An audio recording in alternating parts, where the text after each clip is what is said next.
नमस्ते भारत। आप सभी लोगों के बीच में एक बार फिर से मैं उपस्थित हो गई हूं। तो निवेदन सबसे पहले मेरा वही कि प्लीज आप सब लोग इस वीडियो को लाइक कीजिएगा, अंत तक देखिएगा, शेयर कीजिएगा और साथ के साथ मेरे यानी आपके अपने चैनल ममता पेन्युली काले उवाच को भर भर के प्लीज सब्सक्राइब कीजिएगा और बेल आइकन को भी हिट कर दीजिएगा, ताकि जब भी मैं लाइव आऊं, कोई रील या वीडियो अपलोड करूं तो उसकी नोटिफिकेशन आप सभी लोगों को तुरंत मिल जाए। 2025 पत्रकार राजदीप सरदेसाई के लिए भी बड़ी बुरी खबर लेकर के आया है, ऐसा प्रतीत हो रहा है। वैसे भी राजदीप सरदेसाई पत्रकारिता के नाम पर केवल प्रोपेगेंडा ही करते हैं, फेक नैरेटिव पेडल करते हैं। और पिछले एक महीने से राजदीप सरदेसाई जो अपना शो किया करते थे अपने चैनल पर, प्राइम टाइम वाला, उसको करते हुए भी नहीं दिखाई दे रहे हैं। उनकी सीट खाली है भाई साहब, नदारद है। अब खबरें ऐसी आ रही हैं पूरे मीडिया के गलियारों से, सूत्रों के हवाले से, कि राजदीप सरदेसाई को चैनल ने बाहर का रास्ता दिखा दिया है एक बार फिर से। या तो फिर से ये सस्पेंड हो गए हैं या फिर इनको बोल दिया गया है कि अब आपकी सेवाओं की हमें कोई आवश्यकता नहीं है। अब खबरें ये हैं, कंफर्मेशन कुछ है नहीं, सच्चाई तो भाई चैनल वाले ही जाने या राजदीप सरदेसाई जाने, पर सत्यता यह है कि शो वो अपना कर नहीं पा रहे हैं, इस समय कर नहीं रहे हैं। और उसके अलावा दूसरी एक और मुसीबत में फंस गया राजदीप सरदेसाई। लग रहा है मानो राजदीप सरदेसाई को बहुत बड़ा वाला डंडा पड़ा है कांग्रेस पार्टी के गांधी परिवार से और उनके आईटी सेल से। क्योंकि राजदीप सरदेसाई ने कुछ दिन पहले राहुल गांधी के बारे में जो कुछ बातें बोली थी, जो असल में सत्य थी, अब उन्होंने उनको वापस ले लिया है। और वो भी कल 1 जनवरी को सुबह सुबह उठ करके, मतलब नए साल के पहले दिन आप उठते हो तो सबसे पहले भाई लोगों को न्यू ईयर विश करते हो। यहां पर राजदीप सरदेसाई ने एक लंबा चौड़ा एक्स पर ट्वीट डाला, क्लैरिफिकेशन लिख करके, और उसमें उन्होंने ऑलमोस्ट राहुल गांधी से और गांधी परिवार से माफी मांगी हुई है।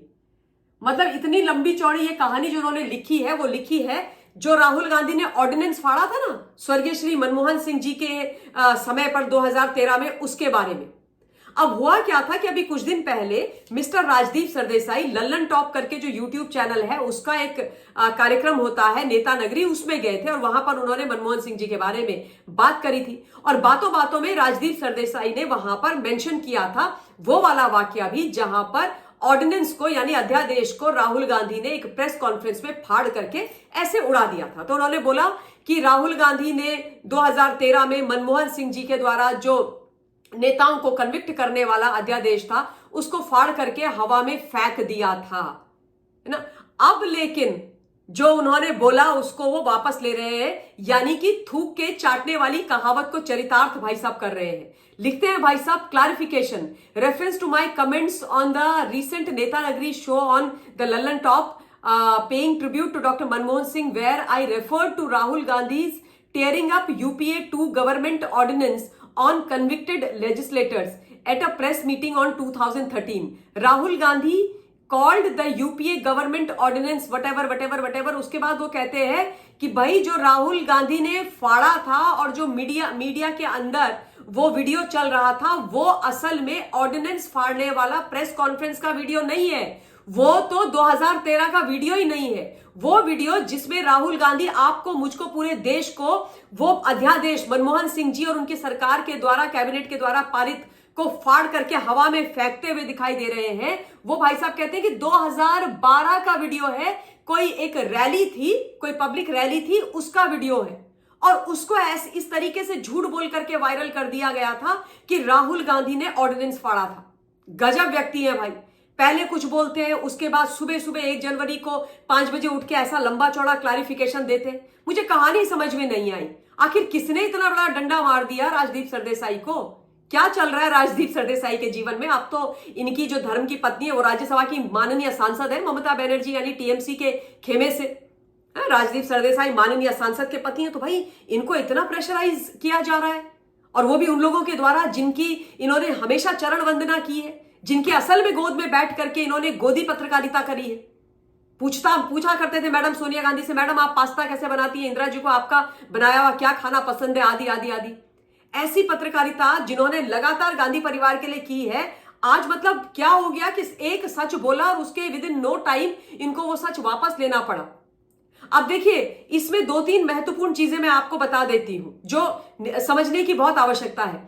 जब ये ऑर्डिनेंस पास हुआ था, आनंद फानंद में ये ऑर्डिनेंस पास किया गया था मनमोहन सिंह जी की कैबिनेट के द्वारा, तो उसको एक प्रेस कॉन्फ्रेंस में राहुल गांधी ने फाड़ा, और न केवल फाड़ करके फेंक करके उछाला हवा में, अपितु ये बोला था कि ये जो ऑर्डिनेंस है जो पास किया गया था स्वर्गीय श्री मनमोहन सिंह जी और उनके कैबिनेट के द्वारा, बोला कि ये बकवास है, ये नॉनसेंस है, ये बकवास है और इसको फाड़ करके फेंक देना चाहिए। तो भाई सच प्रत्यक्षम किम प्रमाणम वाली बात है, जो सच है वो तो है, वो तो एविडेंस है, वो तो हिस्ट्री में दर्ज हो गया, वो इतिहास में चला गया, उसके सारे जो साक्ष्य हैं वो सारी दुनिया के सामने है। आप कुछ भी बोले राजदीप सरदेसाई, उससे थोड़ी कोई फर्क पड़ता है। उसके अलावा पूर्व प्रधानमंत्री स्वर्गीय डॉक्टर मनमोहन सिंह जी ने बड़े ही निराश होकर के, हताश होकर के इस विषय पर बोला था। उन्होंने ये बयान दिया था कि भाई अगर इस विषय पर किसी की भी, यानी ऑर्डिनेंस को पास करने वाले मामले को लेकर के किसी भी व्यक्ति का कोई पॉइंट ऑफ व्यू है तो उनको साथ में सामने बैठ करके, कैबिनेट में बैठ करके उसको डिस्कस करना चाहिए। अगर पूरे ऑर्डिनेंस के अंदर आपको कोई पॉइंट लगता है जिसमें कोई समस्या आपके हिसाब से है तो भाई उस पॉइंट को डिस्कस करिए, उसमें करेक्शन किए जा सकते हैं, उसमें बातचीत करके जो समस्या है उसका समाधान निकाला जा सकता है। यानी उनके ये कहने का मतलब था कि ये तमाशा करने की क्या जरूरत थी, अपनी सरकार को और मुझे इस तरीके से बेइज्जत करने की क्या आवश्यकता थी राहुल गांधी को, क्यों राहुल गांधी ने ऐसा किया। और उसके बाद उन्होंने एक और बड़ी बात बोली थी कि ये जो ऑर्डिनेंस पास हुआ है ये ऐसा नहीं है कि मैंने उठ करके आकर के पास कर दिया। वैसे भी मनमोहन सिंह जी की विचारों की कहां ही चलती थी कि वो इतना महत्वपूर्ण ऑर्डिनेंस पास कर देते। उन्होंने ये क्लैरिफिकेशन इस मामले में दिया कि इसको जो हमारी कोर कमेटी है उसके द्वारा पारित किया गया है, ये वहां पर प्रॉपरली डिस्कस हुआ था, एक एक पॉइंट थ्रैश आउट किया गया था। और कोर कमेटी में केवल प्रधानमंत्री नहीं होते थे, कोर कमेटी में super prime minister of India और राहुल गांधी की मम्मी मैडम सोनिया गांधी होती थी। सारे कोर कमेटी के डिसीजन मैडम सोनिया गांधी लेती थी। उन्होंने बोला हाई अथॉरिटी ने पास किया, यानी हाई अथॉरिटी की भी जो हेड हुआ करती थी सोनिया गांधी, उन्होंने पास किया।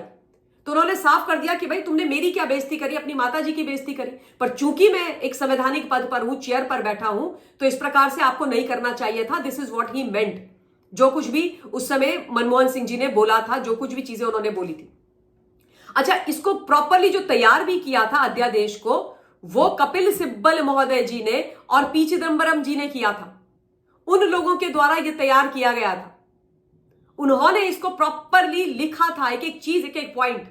और ये जो अध्यादेश था, मैं आपको यह भी बता देती हूं कि यह अध्यादेश उस समय पास किया गया था ये कहने के लिए कि यदि कोई भी नेता, कोई एमएलए, एमपी किसी मामले में कन्विक्ट होता है तो फिर उसकी जो सदस्यता होती है वो नहीं जानी चाहिए, विधानसभा से, लोकसभा से, राज्यसभा से, कहीं से भी। अच्छा, उस समय सुप्रीम कोर्ट ने यह बोला था कि यदि कोई भी व्यक्ति, कोई भी लेजिस्लेटर किसी मामले में कन्विक्ट होता है तो उसको 3 महीने का समय अपील करने के लिए नहीं मिलना चाहिए। उसकी जो सदस्यता है एज अ एमपी, एमएलए, वो इमीडिएट इफेक्ट के साथ रद्द हो जानी चाहिए।